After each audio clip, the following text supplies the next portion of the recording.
আসসালামু আলাইকুম। প্রিয় এসএসসি 26 ব্যাচ, আমাদের অলরেডি বাংলা প্রথম পত্র, বাংলা দ্বিতীয় পত্র, ইংরেজি প্রথম পত্র, ইংরেজি দ্বিতীয় পত্র পরীক্ষা শেষ।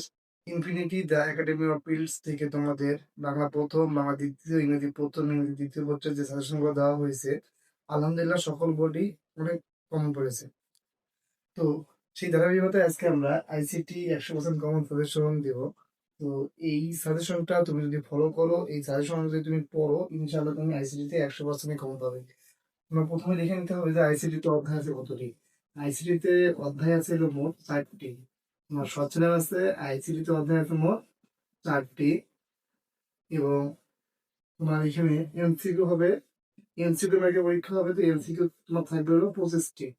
তো তোমার অধ্যায় হবে 4টি, এমসিকিউ হবে 25টি। 4টি অধ্যায় থেকে 25টি এমসিকিউ তোমার কালেক্ট করতে হবে।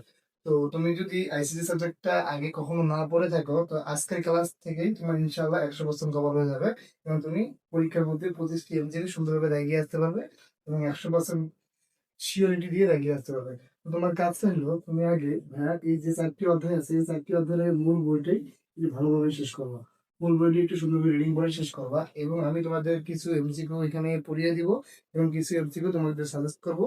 তোমাদের কাজ হবে জাস্ট টেস্ট পেপারটা খুলবা, টেস্ট পেপার থেকে সেই আমি যে সাজেশন গুলো দিব যে এইখান থেকে এই এমসিকিউ গুলো পড়বা, জাস্ট টেস্ট পেপার থেকে এই এমসিকিউ গুলো করে দেখে নিবা, ইনশাআল্লাহ এখান থেকে 100% কভার হবে। তোমার কাজ কটা? কাজ হলো 3টা। তোমার কাজ হলো এই ভিডিওটা দেখা এবং এই ভিডিও থেকে যে এমসিকিউ গুলো সাজেস্ট করবো, টেস্ট পেপার গুলো দেখা। এর আগে তুমি ভাই মূল বইটা পড়ে নিবা। মূল বই থেকে তুমি 4টি অধ্যায় সুন্দরভাবে পড়ে নিবা। আমি তোমাকে বলে রাখছি, যতই বলুক যে 100% তখন 100% পাবো। তোমার যদি মূল বইয়ে 4টি অধ্যায় পড়া থাকে, তুমি 100% পারবা। তাছাড়া তুমি কোনো ক্লাস থেকে 100% পারবা, কখনো কম পাবো না। তো সেই ক্ষেত্রে তোমাকে এখানে 4টি অধ্যায় মূল বই ভাটি ভালো করে পড়তে হবে, ঠিক আছে? 4টি অধ্যায় তুমি ভালো করে মূল বই থেকে পড়ে নাও এবং এখানে এই ক্লাসটি দেখো এবং যেগুলো সাজেস্ট করবো, জাস্ট খালি সাজেস্ট করো, তোমার টেস্ট পেপার অনুযায়ী পড়ে দাও। ইনশাআল্লাহ তুমি আইসিটিতে 100% কমন পাবে এবং তুমি 25টি এমসিকিউ সঠিকভাবে দেখে রাখতে পারবে। তো আমরা দেরি না করে চলো আমরা ক্লাসটি শুরু করে দিই। তো গোলাপান, এখন আমরা কি করব? এখন আমরা এই যে দ্বিতীয় অধ্যায়ে যে গুরুত্বপূর্ণ টপিক গুলো আছে সেগুলো নিয়ে আলোচনা করব। চতুর্থ অধ্যায়, পঞ্চম অধ্যায়, ষষ্ঠ অধ্যায় সবগুলো গুরুত্বপূর্ণ টপিক গুলো তোমাদের দিয়ে দিব। তোমরা জাস্ট কি করো, বইটা খুলবা, বই খুলে এই টপিক গুলো সুন্দরভাবে পড়ে দিবা এবং কিছু কিছু এমসিকিউ আমি এখানে সলভ করে দিব এবং বাকিগুলো তোমাদের একটা পিডিএফ দিব। সেই পিডিএফ অনুযায়ী, পিডিএফ এর মধ্যে সবগুলো দেওয়া আছে, সব অধ্যায় দেওয়া আছে। তুমি কি করে দেবা, পিডিএফটা পড়ে যাবা, যেগুলো পড়ে দেবা এই অধ্যায় গুরুত্বপূর্ণ টপিকগুলো পড়ে যাবা, আর যেগুলো এখানে সলভ করে দিয়েছে এগুলো দেখে যাবা। ইনশাআল্লাহ তুমি 25-এ 25 পাবা। কত পাবা?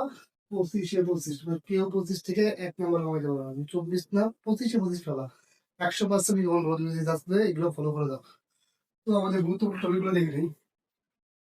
এই দ্বিতীয় অধ্যায়ের গুরুত্বপূর্ণ টপিকগুলো হলো কম্পিউটার রক্ষণাবেক্ষণ, সফটওয়্যারের গুরুত্ব, সফটওয়্যার ইনস্টলেশন, আইন আইন ইনস্টলেশন এবং সফটওয়্যার ডিলিট, পাইরেসি, কপিরাইট আইনের প্রয়োজনীয়তা, তথ্য অধিকার ও নিরাপত্তা এবং সাধারণ ট্রাবল শুটিং।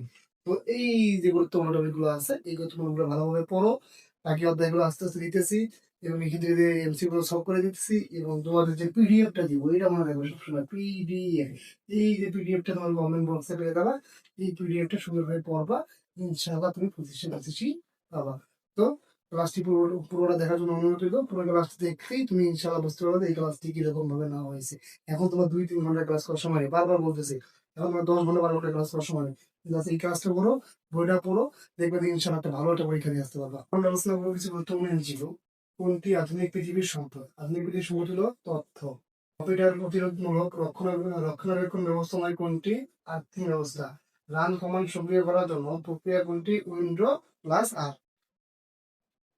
প্লাস আর। সাধারণত অপারেটিং সিস্টেম কোন টাইপে থাকে? সি। বাংলাদেশের তথ্য প্রযুক্তি আইন কত সালে প্রণীত হয়? 2006 সালে।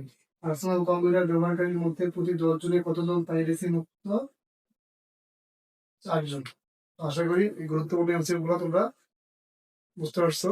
এইখান থেকে আসতে পারে ইনশাআল্লাহ। তো তোমরা এইগুলো পড়বা, বইটা ভালোভাবে পড়বা এবং কমেন্টে দেওয়া লিঙ্কে যে পিডিএফ দিচ্ছি সেগুলো ভালোভাবে পড়বা। তো চলো দেখে নিই বাকি এমসিকিউ গুলো। সফটওয়্যার ইনস্টল করতে হলে অবশ্যই দেখতে হবে হার্ডওয়্যার সেটিকে সাপোর্ট করে কিনা, অ্যান্টিভাইরাস সফটওয়্যারটি বন্ধ করা হয়েছে কিনা, ইনস্টলেশন অনুমতি আছে কিনা। তো এটা হবে সবগুলোই, এটা হবে সবগুলোই। পরের প্রশ্ন হলো ডি ফ্রেগমেন্টার যে কাজটি করে, হার্ড ডিস্কের জায়গা খালি করে, মেমোরি থেকে ভাইরাস দূর করে, ফাইলকে সাজিয়ে কম্পিউটারকে গতিশীল করে। তো এটা হবে হলো একাত্তিক, মানে মেমোরি থেকে ভাইরাস দূর করে, এটা হবে না। হার্ড ডিস্কের জায়গা খালি করে আয়তক্ষেত্র সাজিয়ে কম্পিউটারকে গতিশীল করে। তো এই ছিল আমাদের দ্বিতীয় অধ্যায় থেকে গুরুত্বপূর্ণ এমসিকিউ। আমরা এবার চতুর্থ অধ্যায় নিয়ে আলোচনা করবো। আমার লেখালেখি ও হিসাব, এই গুরুত্বপূর্ণ কিছু টপিক দেখে নিই। এই গুরুত্বপূর্ণ টপিকগুলো হলো ওয়ার্ড প্রসেসর, আমার লেখার কাজ, অফিস বাটন এবং এর অপশন সমূহ, লেখালেখির সাজসজ্জা, টেবিল ও বিভিন্ন ইলেকট্রিস্টেশন ফন্ট স্টাইল, নির্বাচন এবং এর সাইজ ও রং নির্ধারণ, স্প্রেডশিট বিশ্লেষণ এবং হলো স্প্রেডশিট বিশ্লেষণ এবং স্প্রেডশিট ব্যবহারের কৌশল। এই টপিকগুলো তুমি বই খুলে বই থেকে পড়ে নিবা, ইনশাআল্লাহ এগুলো থেকেই কমন আসবে। আমরা কিছু গুরুত্বপূর্ণ এমসিকিউ সলভ করবো। কোনো ডকুমেন্ট প্রথমবার সংরক্ষণ করতে কোনটি ব্যবহার করা হয়? কোনটি ব্যবহার করা হয়? সেভ। ডকুমেন্ট টেমপ্লেট আকারে সংরক্ষণ করা হয় কেন? বারবার ব্যবহারের জন্য। কোন ডকুমেন্ট ভিন্ন নামে সংরক্ষণ করতে কোনটি ব্যবহার করতে হয়? Save S. কোন ট্যাবের কোন গ্রুপে বুলেট ও নম্বরের আইকন পাওয়া যায়? এগুলো প্যারাগ্রাফ গ্রুপ। ডকুমেন্ট ছবি সংশোধনের জন্য রিবনের কোন ট্যাবটি ব্যবহার করা হয়? ইনসার্ট। আশা করি বুঝতে পারছো। তাহলে আমরা পরবর্তী এমসিকিউ সলভ করি। স্প্রেডশিট বিশ্লেষণ ব্যবহার করে লেখালেখি করা সহজ? না, সূত্র ব্যবহার করা যায়, উৎপাদ্য বিনাশ করা যায়। গ নম্বর অ্যান্সার। স্প্রেডশিটে ই ডাবল ওয়ান মানে হচ্ছে ই কলাম 11 সারি, ই কলাম আর হলো 11 সারি। স্প্রেডশিটের ভাগ চিহ্ন কোনটি? স্প্রেডশিটের ভাগ চিহ্ন হলো যে এটি। এটা কিন্তু না, এটা না, এটা না, এটা না, এটা। ঠিক আছে। আশা করি দ্বিতীয় অধ্যায় থেকে যে এমসিকিউ বলে দিলাম এগুলো তোমরা বুঝতে পারছো। তোমরা এখন বইগুলো পড়বা, গুরুত্বপূর্ণ টপিকগুলো পড়বা এবং আমাদের যে কমেন্ট বক্সে যে পিডিএফটা দেওয়া থাকবে সেই পিডিএফটা পড়ে নেবা ইনশাআল্লাহ। এখান থেকে তুমি যে কোনো চতুর্থ অধ্যায়ে যে কোনো এমসিকিউ আসবে ইনশাআল্লাহ তুমি উত্তর করে আসতে পারবা। আলোচনা করবো পঞ্চম অধ্যায় মাল্টিমিডিয়া গ্রাফিক্স নিয়ে। তো মাল্টিমিডিয়া গ্রাফিক্স এর আমাদের প্রথমে জানতে হবে গুরুত্বপূর্ণ টপিকগুলো, যেটা আমাদের আগে বই পড়তে হবে। তো বই পড়ার সময় তুমি এই যে গুরুত্বপূর্ণ টপিকগুলো আছে এই টপিকগুলো ভালোভাবে কভারেজ করে দেবা। গুরুত্বপূর্ণ টপিকগুলো হলো মাল্টিমিডিয়া ধারণা, মাল্টিমিডিয়া মাধ্যমসমূহ, প্রেজেন্টেশন সফটওয়্যার, গ্রাফিক্স এর গুরুত্ব এবং গ্রাফিক্স সফটওয়্যার, এটা হলো ফটোশপ বা ইলাস্ট্রেটর। এখন আমরা পঞ্চম অধ্যায় থেকে কিছু এমসিকিউ সলভ করবো, যেগুলো অনেক অনেক গুরুত্বপূর্ণ। এগুলো মূলত আমাদের টেস্ট পেপার থেকে ক্যাটাগরি করে বের করা হয়েছে। প্রথম এমসিকিউ হলো কোনটি মাল্টিমিডিয়া সফটওয়্যার? মাল্টিমিডিয়া সফটওয়্যার হলো Microsoft power point. Interactive multimedia কোনটি? ইন্টারঅ্যাক্টিভ মাল্টিমিডিয়া হলো শিক্ষামূলক সফটওয়্যার। তো নিচের কোনটি মাল্টিমিডিয়া সফটওয়্যার তৈরির প্রোগ্রাম? মাল্টিমিডিয়া সফটওয়্যার তৈরি প্রোগ্রাম হলো ডিরেক্টর এবং এমএস পাওয়ারপয়েন্ট 2007 প্রোগ্রাম ব্যবহার করে প্রেজেন্টেশন নতুন স্লাইড যুক্ত করার কমান্ড হলো কন্ট্রোল এম। আশা করি এই এমসিকিউগুলো তোমরা বুঝতে পারছো। এখন আমরা বাকি এমসিকিউগুলো দেখে নেবো যে সব বিষয় নিয়ে অ্যানিমেশন তৈরি করা হয়, অডিও ভিডিও টেক্সট সবগুলো নিয়ে অ্যানিমেশন ভিডিও তৈরি করা হয়। CMYK পুনরুক্তি, CMYK পুনরুক্তি cyan magenta yellow black, cyan magenta yellow black. আর এলো এডোবি ইলাস্ট্রেটর প্রোগ্রাম ফলো যে কাজগুলো করা হয়, এটা নকশা বর্ণন করা হয় আর লোগো তৈরি করা হয়। ক নম্বর অ্যান্সার। ইমেজের প্রযুক্ত বর্গকে কি বলে? ইমেজের প্রযুক্ত বর্গ বলা হয় পিক্সেল। আশা করছি এই অধ্যায় থেকে যে এমসিকিউ গুরুত্বপূর্ণ এমসিকিউ পড়িয়ে দিলাম, তোমাদের কোনো সমস্যা নেই। আমরা আলোচনা করবো ষষ্ঠ অধ্যায় নিয়ে। ষষ্ঠ অধ্যায় হলো প্রোগ্রামের মাধ্যম সমস্যা সমাধান। তো এইখান থেকে আমরা প্রথমে কি করবো, প্রথমে আমাদের গুরুত্বপূর্ণ টপিক গুলো দেখে নিতে হবে। আমি যে বললাম বই পড়তে হবে, তো বই থেকে আমাদের গুরুত্বপূর্ণ টপিক গুলো আগে আমরা জেনে নেবো। গুরুত্বপূর্ণ টপিক গুলো কোনগুলো? একটা হলো প্রোগ্রামিং ভাষা। তোমার জানতে হবে প্রোগ্রামিং ভাষা সম্পর্কে, মেশিন কোড ও মেশিন ভাষা এবং পাইথন। এগুলো কি করবা? এগুলো বইয়ের যে টপিকগুলো, এই টপিকগুলো বইয়ের মধ্যে আছে না, বই থেকে বের করে এই টপিকগুলো সুন্দরভাবে রিডিং করে নিবা, যাতে এখান থেকে এমসিকিউ আসলে তোমার ভুল না হয়। এখন আমরা চলো কিছু এমসিকিউ সলভ করি। এরপর এগুলো হলো গুরুত্বপূর্ণ এমসিকিউ, যেগুলো আমি টেস্ট পেপার ঘাটাঘাটি করে বের করছি। তো দেখে নিই। পাইথন ভাষায় মনিটরে কোন লেখা প্রদর্শন করার জন্য নিচের মধ্যে। এখন আমরা আলোচনা করবো কিছু গুরুত্বপূর্ণ এমসিকিউ, যেগুলো আমি টেস্ট পেপার অনেক ঘাটাঘাটি করে বের করছি। তো এগুলো আসলে পড়লে আর বইয়ের যে টপিকগুলো দিন এগুলো পড়লে ইনশাল্লাহ এখান থেকে কভার আসবে। এবং আমি তোমাদের একটি পিডিএফ লিঙ্ক দিয়ে দিব, এই পিডিএফ গুলো যে এমসিকিউ গুলো থাকবে এমসিকিউ গুলো পড়ে নেবা, ইনশাআল্লাহ তুমি 25-25টাই কমন পাবে। তো চলো দেখে নিই। প্রথম প্রশ্ন হলো পাইথন ভাষায় মনিটরে কোনো লেখা প্রদর্শন করার জন্য নিচের কোনো ফাংশনটি ব্যবহার করা হয়? তো এখানে প্রশ্ন হবে প্রিন্ট, এই প্লাস ব্র্যাকেট যে জায়গায় তো এখানে ব্যবহার করা হয়। সমস্যা সমাধান প্রক্রিয়ায় প্রথম ধাপ কোনটি? সমস্যা সমাধান প্রক্রিয়া উদাহরণ হলো সমস্যাটাকে সংজ্ঞায়িত করতে হবে। সমস্যাটা কি করতে হবে? সংজ্ঞায়িত করতে হবে। তো পরের প্রশ্ন হলো এরকম যে কম্পিউটারে কোনো দুটি সংখ্যা সরাসরি বোঝাতে পারে কোন দুটি সংখ্যা? কম্পিউটারে কোন দুটি সংখ্যা সরাসরি বোঝাতে পারে? এই যে 0 ও 1 কে।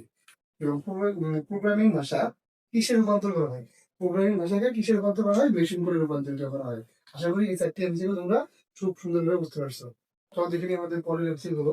পরের এমসিকিউ বলছে যে সি প্রোগ্রামিং ভাষায় প্রতিটি নির্দেশ শেষ হওয়ার পর কোন চিহ্ন দিতে হয়? সেটা সেমিকোলন দিতে হয়। ট্রু, নন, কন্টিনিউ এগুলো পাইথন প্রোগ্রামিং কি বলে? কিওয়ার্ড বলে। ভেরিয়েবলের প্রথম অক্ষর কি হতে পারে না? 4। এসটিআর কিসের সংক্ষিপ্ত? স্ট্রিং। তো আশা করি এই এমসিকিউ গুলো তোমরা বুঝতে পেরেছো। এবার আমরা দেখে নিই বাকিগুলো। রিলেশনাল অপারেটর সর্বমোট কয়টি? রিলেশনাল অপারেটর সর্বমোট হলো 6টি। পাইথন প্রোগ্রামে কি অর্থে এলস স্টেটমেন্ট ব্যবহৃত হয়? এগুলো অন্যথায়। আউটডোর লুপের পূর্বে কোন লুপের কাজ শেষ হয়? এটা হলো ইনার লুপের কাজ শেষ হয়। তারপর হলো ডেটা প্রক্রিয়াকরণের জন্য কম্পিউটারকে কাজ করতে হয় সংখ্যা নির্ণয়ে, শব্দ নির্ণয়ে, লজিক্যাল ডেটা নির্ণয়ে। তোমার এখানে 3 হবে। চলো আমরা দেখে নিই পরের এমসিকিউটা। পরের এমসিকিউ হচ্ছে ভার একটি বুলেট টাইপের ভেরিয়েবল হলে এর ডেটা হতে পারে নন, ফলস, ট্রু। এটা হবে ফলস এবং ট্রু। পরের এমসিকিউটা হলো কোনো শব্দ 50 বার দেখানো প্রোগ্রাম তৈরি করার জন্য ব্যবহার করতে হবে ফর, রেঞ্জ, হোয়াইল। এটা হলো ফর এবং হোয়াইল। এগুলো ফর এবং হোয়াইল। তো এই ছিল আমাদের সবগুলো অধ্যায়ের এমসিকিউ সিরিজ।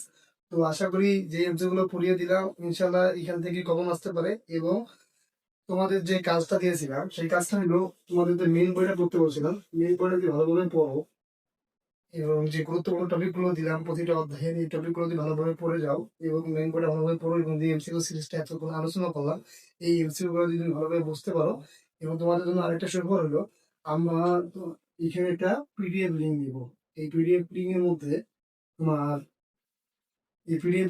তোমার কি আছে? এই পিডিএফ লিঙ্ক এর মধ্যে অনেক আমাদের বাছাইকৃত কিছু এমসিকিউ রয়েছে। যদি তুমি এই বাছাইকৃত এমসিকিউ গুলো করে দাও, এই বই পড়ে দাও, মূল টপিকটা পড়ে দাও এবং এই ক্লাসটা দেখে দাও, ইনশাআল্লাহ তোমাকে কেউ 25 পাইতে কেউ ঠেকাতে পারবে না। তুমি এই যে আইসিটির যে 25 মার্ক আছে, ইনশাআল্লাহ তুমি 25টা এমসিকিউ সুন্দরভাবে গাইড করে আসতে পারবা এবং 25টা এমসিকিউ কমন পাবা। তুমি আইসিটিতে 25 পাবা। তো সকলকে অসংখ্য ধন্যবাদ। আসসালামু আলাইকুম।